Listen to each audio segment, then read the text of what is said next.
Hello everyone, I'm Finn. If you ask anyone who knows me, I mean really knows me, they might probably describe me as a scoundrel, a sneaky snake, or even a jerk. But look at me right now. I'm eating not much less of a sweet boy in front of my family while I'm standing here in a suit. I've noted this tie would clear, and I'm giving a serious speech to you. Well, based on the first impression, would you ever believe I am that person? You see, this is two faces of me, scruffy on one side, proper on the other. But here's the point, both sides are me. Now, I want to try something interesting. Is there anyone who is seeing or dating with anyone recently? If yes, please raise your hand. Anybody? Okay, Mr. Lucas. Imagine, how would you behave yourself in front of your partner? Is it the same as who you are in this school? Well, to be honest, definitely not. Like in school, I had to be professional. But to be with my partners, the only side I want to show would definitely be gentle and soft. Sweet boy, huh? Apparently, it is almost an instinct inside us to behave differently, that we don't show just one face. Sometimes we are kid, playful, vulnerable, needing to be held. Another time, we step into the parent role, protective, responsible, and giving comfort. Occasionally, we as students can also put on teacher's shoes, sharing ideas, challenging each other to grow, or a quiet listener. Just be present without fixing a single thing. None of these faces are fake. They are all real. They're just different responses of different demands. So please stop asking yourself, which one is the real me? That's the wrong question. And the right question is, why do we need this? A Chinese wisdom teaches us, a wise man knows which way the wind blows. Unfortunately, our centers are so used to guide us what to do without explaining a wisdom explicitly. Typically Asian family issue, I will talk to deeper next time on stage. Luckily for me, that left me spaces to demonstrate my research. Next, I will explain from 3 dimensions: academic reading, targeted survey, and my personal reflection. The first one is social rules theory. In 1980, the American social psychologist called Alice Aguilar formed up a theory, arguing that much of our behavior is shaped by the expectations that society places the role we play: mother, boss, engineer, migrant, creative director, nurse, and so on. These roles are profoundly influential, more or less subtly. They operate as friends of shifts to tell us what is expected of us in each context.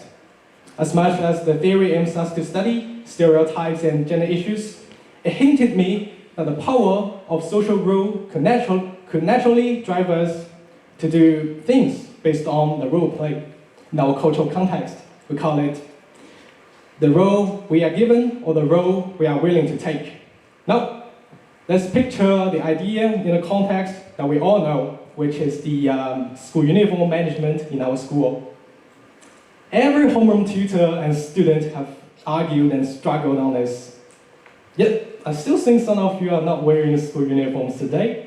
Well, hear me out before you're throwing eggs on me, guys. Not judging either side. I'm just simply pointing out that the issue that this happened because of we are given a role as a student and requires us to wear school uniforms all day long, for God knows why. But you are not fully willing to accept the role. As a result, we stuck in this vicious circle by uniform debate, term by term.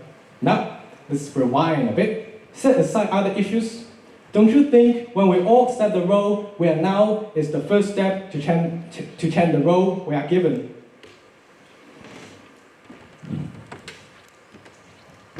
That is, I'm sorry.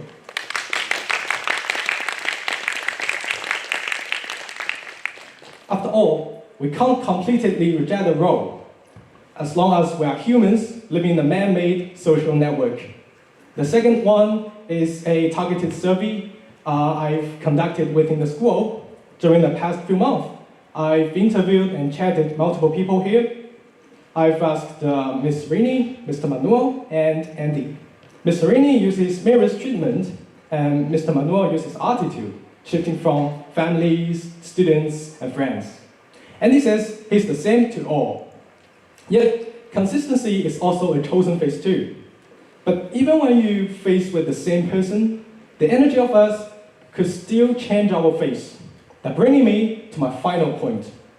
Okay, my final point is my personal reflection. I call it energy and emotional state factor. When we fall off energy, we become interaction with people.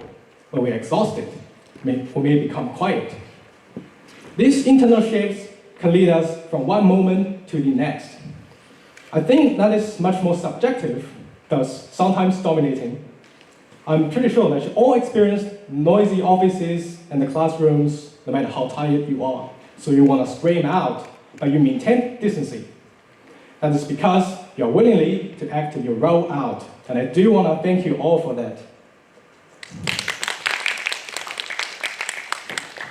Now, I'm pretty sure that you all understand switching faces isn't weakness, it's wisdom.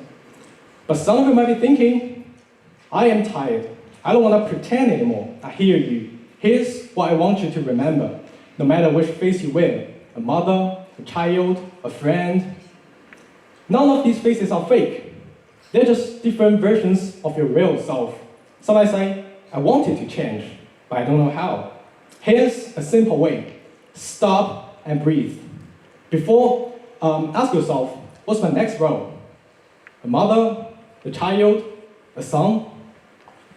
Before you walk into that sense, close your eyes for 5 seconds.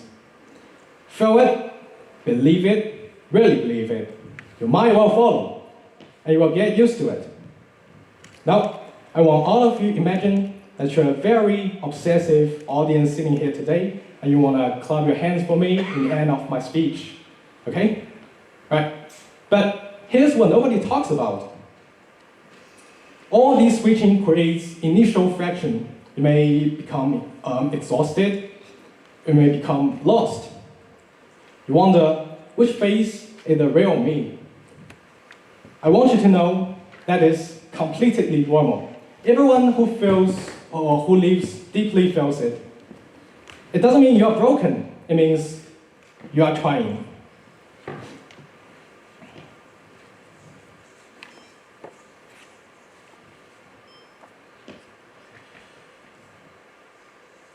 So yes, you all feel exhausted sometimes. You all feel lost sometimes.